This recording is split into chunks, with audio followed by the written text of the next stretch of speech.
It was Saint Augustine that made this quote that summarizes everything so beautifully. And the quote goes like this: "Our hearts are restless until we rest in Thee, O Lord, until we rest in Thee." And so, in consideration of Women's Day, I want to this morning give you a different perspective, because we all know Proverbs 31 very well, which is the portion of the godly woman, the virtuous woman, the woman that truly fears God.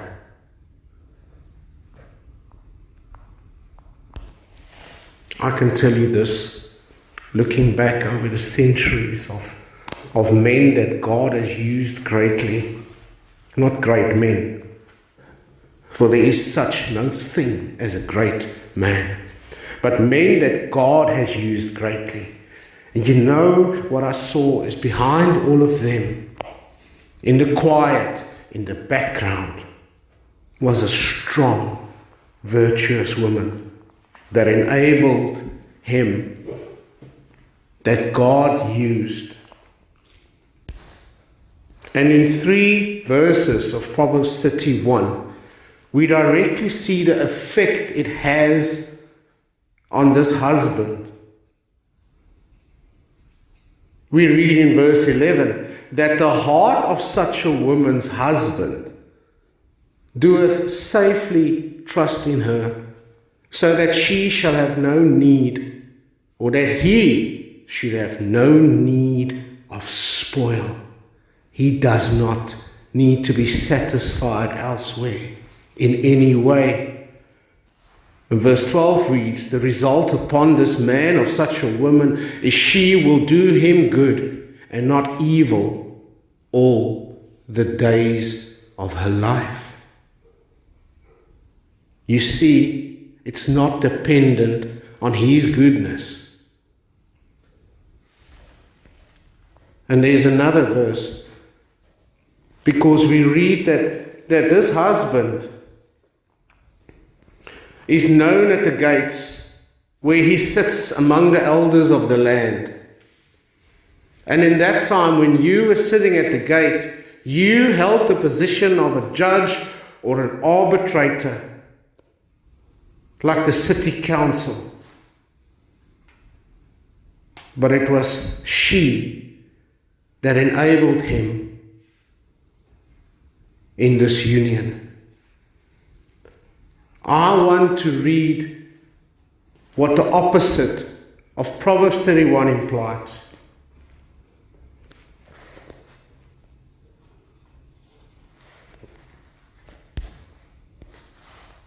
A terrible wife is a dime a dozen.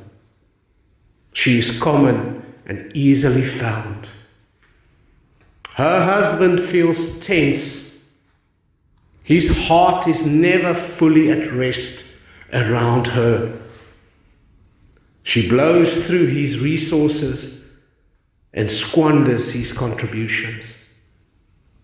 There's never anything left over to invest or to give. The tight finances point to a larger reality. He cannot really trust her. She spends more time and energy tearing him down than building him up. Every day of her whole life is spent making him worse off. She sits around aimlessly, waiting for opportunities.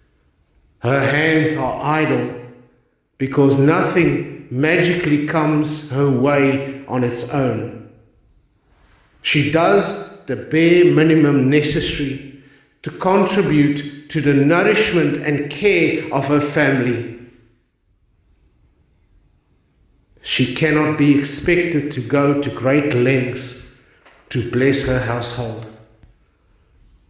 She sleeps in and uses her time poorly. Her household often gets to mealtime without anything planned or prepared. She buys things on a whim, spending money on possessions rather than purposeful, long-range investments. She is weak-willed and weak-bodied, and thus unwilling and unable to do the things God has put on a plate. Her efforts are spent unprofitably on things that don't bring fruit. If she's up late, she's doing impractical, useless things or spending her free time as me time. Her skills are few, if any, and what she does do is careless and done poorly. And so she cannot afford to be generous. The money is all gone because she spent it on other things. Her heart and hands are turned inward. Whatever her words say, the results of her action and inaction reveal that her own desires eclipse the needs of the others in her heart. The though of tragedy or difficulty makes her anxious and fearful because she hasn't properly prepared her home or her family and herself for these possibilities. She doesn't actively put her mind and creativity to work on improving the basic everyday things in her home. Her husband is ridiculed, and though ill of in their community because of how poorly she's talked about him, others don't respect him because his wife doesn't either. She spends her time and energies aimlessly and fruitlessly. She puts money in the pockets of merchants rather than the other way around. Weakness, irresponsibility, and indecency are her clothing. She churns with anxiety and fear about the future. Her words are foolish. People around her are negatively influenced by her cynicism and critical attitude. Bitterness and judgment about others regularly spew from her lips. She's stressed and concerned about all manner of things, but oblivious to the realities of what's happening inside her own heart and home. There, her exhaustion and stress boil over into laziness and inaction. Her children rise up and cannot wait to get away from her. They curse her, her husband also, and he cannot find anything good to say. A woman who fears the Lord is to be praised. But this woman's charm is deceitful, and her beauty is vain. Her hands are fruitless, and leave her nothing to enjoy or to be praised for.